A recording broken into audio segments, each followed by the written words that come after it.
Welcome back everyone. Welcome to civil services study practice set number 355 पर आ जाइए। UP PCS के लिए focus करेंगे इसमें हम ज्योग्राफी के प्रश्नों पर। ठीक है, उसी के आगे से कंटिन्यू करेंगे जहाँ तक हो गया था कल। चलिए स्टार्ट करते हैं। तो क्वेश्चन नंबर 1 पर आ जाइए। कोपेन ने अपने जलवायु वर्गीकरण का आधार किसके मासिक मानों को बनाया है? बताइए।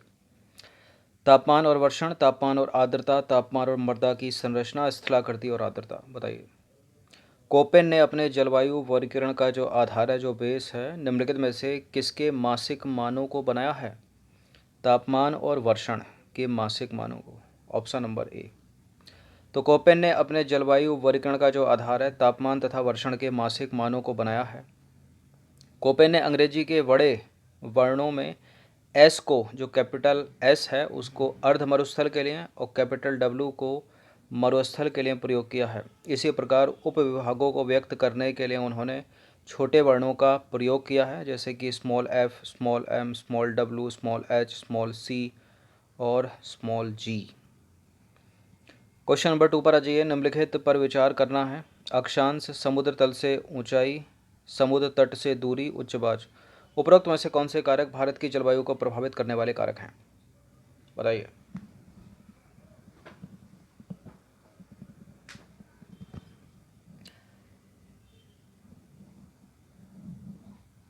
देखिए, अक्षांश भारत की जलवायु को प्रभावित करता है, समुद्र तल से ऊंचाई भी भारत की जलवायु को प्रभावित करती है, समुद्र तट से दूरी भी, उच्च बाज भी। अगर देशांतर होता तो एलिमिनेट हो जाता। तो सारे के सारे हो गए 1 2 3 4। तो देखिए, भारत की जलवायु को प्रभावित करने वाले जो कारक हैं वो निम्नलिखित हैं। पहले हम देखते हैं स्थिति तथा उच्चवास संबंधी कारक। अक्षांश है, समुद्र तल से ऊंचाई है, उच्चवास है, समुद्र तट से दूरी है, हिमालय पर्वत हो गया, जल और स्थल का वितरण। और वायुदाब एवं पवन संबंधी अगर हम कारकों को देखें तो वायुदाब एवं पवनों का धरातल पर वितरण और भूमंडलीय मौसम को नियंत्रित करने वाले कारकों एवं विभिन्न वायु संहतियाँ एवं जेट प्रवाह के अंतर्प्रभाव द्वारा उत्पन्न ऊपरी वायु संचरण। और शीतकाल में पश्चिमी विक्षोभ आते हैं भारत में। ठीक है, वो भी क्या करते हैं? शीतलहर लाते हैं भारत के पश्चिम और उत्तर पश्चिम क्षेत्रों में। ठीक है, और ये जो वर्षा होती है वो रबी की खेती के लिए उपयुक्त होती है, गेहूं की फसल के लिए। तो ये सब चीज़ है। दक्षिण पश्चिम मानसून काल में जो है उष्णकटिबंधीय अवदाबों के भारत में अंतर्वहन के कारण, ये सब। क्वेश्चन नंबर 3 पर आ जाइए। भारतीय मानसून काल में अधिक वर्षा प्राप्त करते हैं।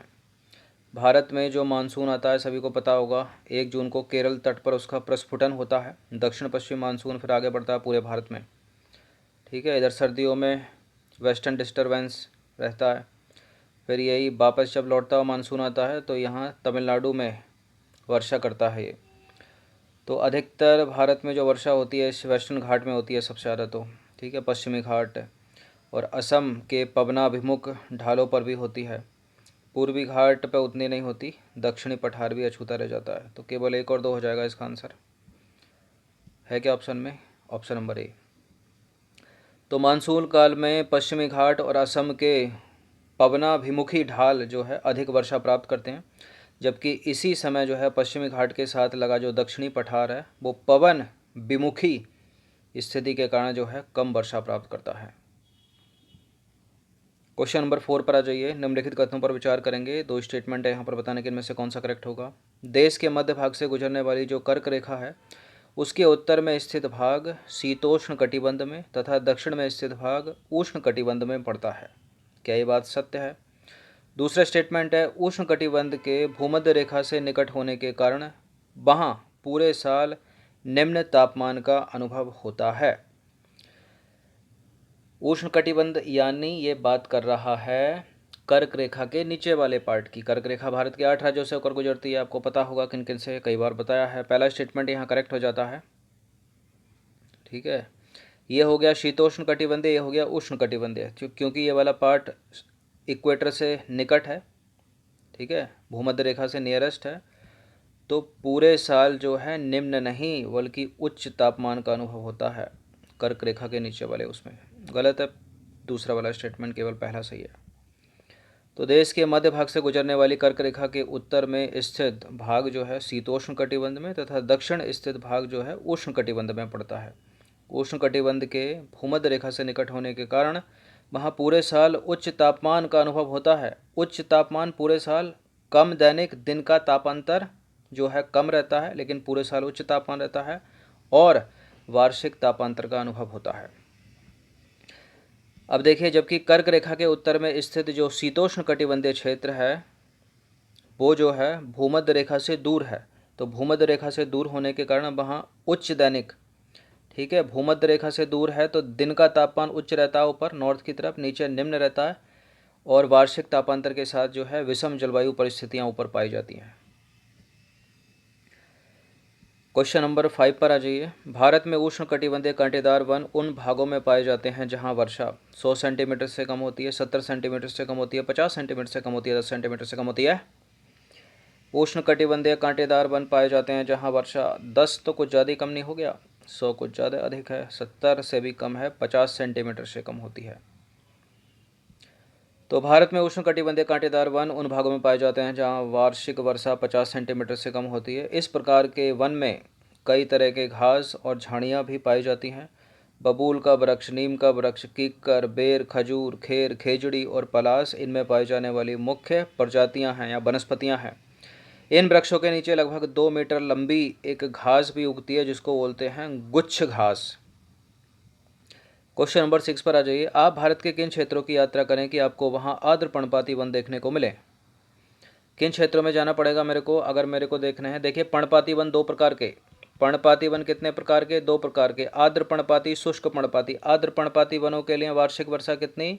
100 सेंटीमीटर से 200 सेंटीमीटर। शुष्क पर्णपाती वनों के लिए 70 से 100 सेंटीमीटर। तो पश्चिमी घाट के पूर्वी ढालों पर मैं जाऊंगा तो मेरे को बिल्कुल आर्द्र पर्णपाती वन देखने को मिलेंगे। भारत के उत्तर पूर्वी राज्यों में जाऊंगा, नॉर्थ ईस्ट इंडिया में जाऊंगा तो आर्द्र पर्णपाती वन देखने को मिलेंगे। हिमालय के गिरपर्वत क्षेत्रों में जाऊंगा तो आर्द्र पर्णपाती वन मेरे को देखने को मिलेंगे।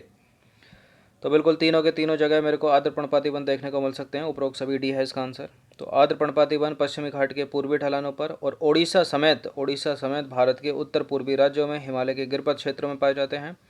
सागौन, साल, शीशम, हुर्रा, महुआ, आंवला, सेमल, कुसुम और चंदन के वृक्ष आर्द्र पर्णपाती वनों के उदाहरण हैं या वृक्ष हैं। निम्नलिखित में से कौन सा समूह शुष्क पर्णपाती वनों को संदर्भित करता है? चूंकि हमने अभी देखा कि सागौन, साल, शीशम, आंवला, महुआ ये तो आर्द्र पर्णपाती वन है, तो शुष्क पर्णपाती वन कौन से हैं बताइए? महोगनी, रोजवुड ये तो उष्ण कटिबंधीय सदाहरित वन है, मतलब ट्रॉपिकल एवरग्रीन फॉरेस्ट है, इसको एलिमिनेट कर दो। यहाँ रोजवुड भी उष्ण कटिबंधीय सदाहरित वन एक दे दिया, ठीक है। शीशम यहाँ आर्द्र पर्णपाती दे दिया, अमलतास शुष्क पर्णपाती दे दिया, तो इसको भी एलिमिनेट कर दो। तेंदुआ, अमलतास, खैर तेंदु, अमलतास, खैर, अक्सलवुड और पलास ये हैं शुष्क पर्णपाती वनों के वृक्ष और ये हैं आर्द्र पर्णपाती वनों के वृक्ष। अपना उत्तर क्या हो जाएगा फिर? बी। तो तेंदु का वृक्ष, अमलतास, बेल, खेर, अक्सलवुड और पलास आदि शुष्क पर्णपाती वनों के उदाहरण हैं और सागौन, साल, शीशम, हुर्रा, महुआ, आंवला, सेमल, कुसुम, चंदन के वृक्ष आर्द्र पर्णपाती वनों के उदाहरण हैं। स्टेटमेंट बनाकर पूछ सकता है यूपी पीसीएस में भी और यूपीएससी में भी।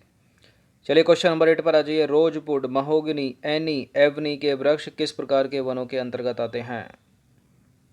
किस प्रकार के वनों के अंतर्गत आते हैं? ट्रॉपिकल एवरग्रीन फॉरेस्ट यानी उष्ण कटिबंधीय सदाहरित वन या सदाबहार वन, कुछ भी लिखा हो सकता है। तो भारत में उष्ण कटिबंधीय सदाहरित या सदाबहार वन पश्चिमी घाट के पश्चिमी ढालों पर पाए जाते हैं, उत्तर पूर्वी क्षेत्र की पहाड़ियों पर पाए जाते हैं और अंडमान निकोबार द्वीप समूह में पाए जाते हैं। रोजवुड, महोगनी, एनी, एवोनी उष्ण कटिबंधीय सदाहरित वनों के वृक्ष हैं।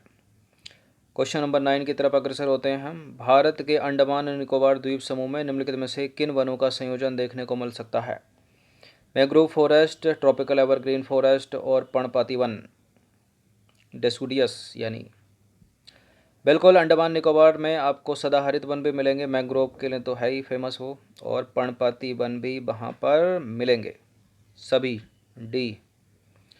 तो अंडमान और निकोबार द्वीप समूह में मैंग्रोव, सदाहरित और पर्णपाती वनों का संयोजन पाया जाता है। उल्लेखनीय है कि भारत में मैंग्रोव वन बंगाल की खाड़ी के तटीय प्रदेशों में, ठीक है, अंडमान निकोबार द्वीप समूह के अतिरिक्त अगर देखना है तो पश्चिम बंगाल में, ओडिशा में, आंध्र प्रदेश में, तमिलनाडु में मिलेंगे मन्नार की खाड़ी में, पश्चिमी भारत की तरफ अगर जाएंगे हम तो दूसरी ओर कच्छ में मिलेंगे और आपको मिलेंगे कठियावाड़ में और खंबात की खाड़ी के तटीय प्रदेशों में। यूपीएससी प्रश्न कर चुकी है इसके ऊपर पहले। क्वेश्चन नंबर 10 पर आ जाइए। सिल्वर फर एक वृक्ष है, इसके पाए जाने की संभावना सबसे अधिक कहाँ पर है? सिल्वर फर, ओक, ये सब वृक्ष पाए जाते हैं 3000 से 4000 मीटर की ऊंचाई पर। ये आपको मिलेंगे हिमालय में। ठीक है, तो हिमालय में 3000 से 4000 मीटर की ऊंचाई पर silver fir, juniper, pine, birch, बुरंस यानी रोडोडेंड्रॉन आदि वृक्ष मिलते हैं। क्वेश्चन नंबर 11 पर आ जाइए। भारत की विभिन्न वनस्पतियां, दो स्टेटमेंट है। हिमालय पर्वतों पर शीतोष्ण कटिबंधीय वनस्पति, राजस्थान के अर्ध मरुस्थलीय क्षेत्रों में कैक्टस और कांटेदार वनस्पति। ये तो पढ़ने से लग जाएगा करेक्ट है, ये भी पढ़ने से करेक्ट, दोनों के दोनों तो सही है एकदम, सी। तो देखिए भारत में विभिन्न प्रकार की वनस्पतियां पाई जाती हैं। इतना पढ़ने के बाद हमको ये सब पता चल गया होगा। हिमालय पर्वतों पर शीतोष्ण कटिबंधीय वनस्पति पाई जाती है। राजस्थान के मरुस्थलीय और अर्ध मरुस्थलीय क्षेत्रों में विभिन्न प्रकार की झाड़ियाँ पाई जाती हैं। कैक्टस के पेड़ मिलेंगे, कांटेदार वनस्पति मिलेगी।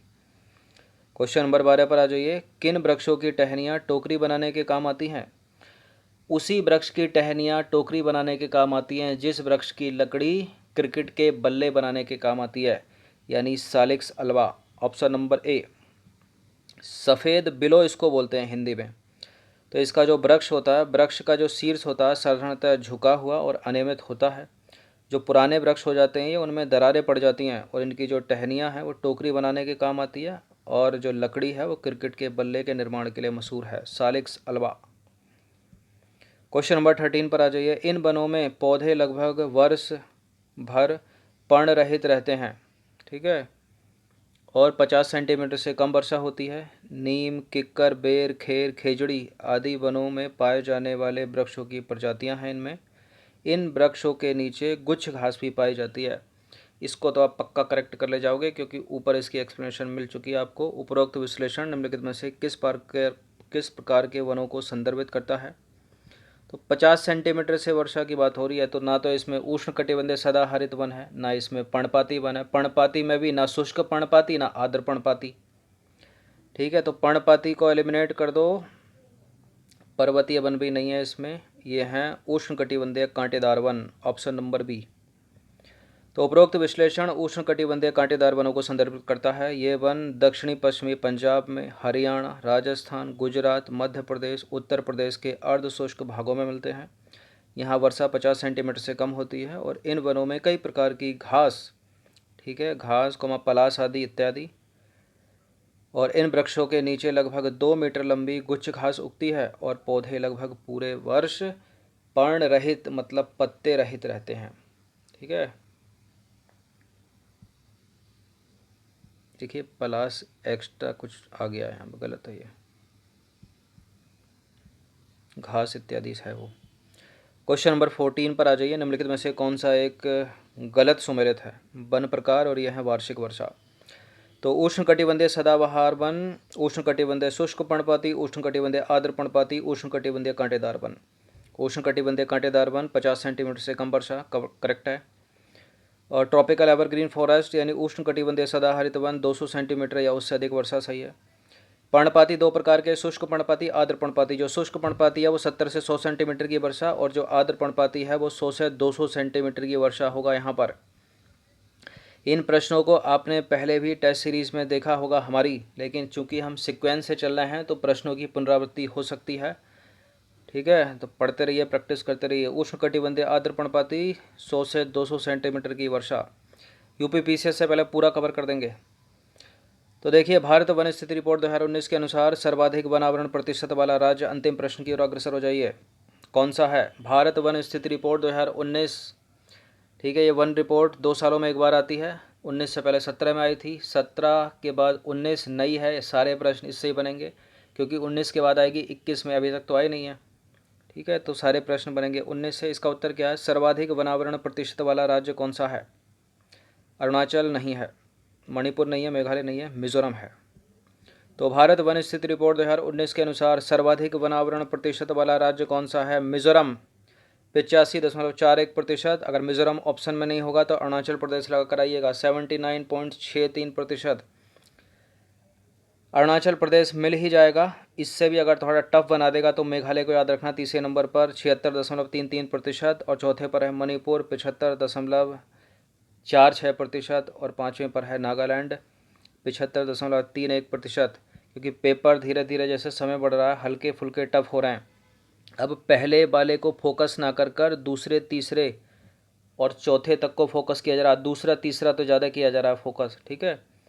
और ये जनगणना जो उसमें भी यही होता है, जो सबसे टॉप पर है उसको नहीं पूछते, अब जो दूसरा तीसरा है उस पर अधिकतर फोकस करते हैं, चौथे पर कोई और ऑप्शन डाल देते हैं। तो अरुणाचल प्रदेश को याद रखना है 79.63%, और मेघालय है तीसरे पर 76.33%, और पहले पर तो है ही मिज़ोरम 85.41%।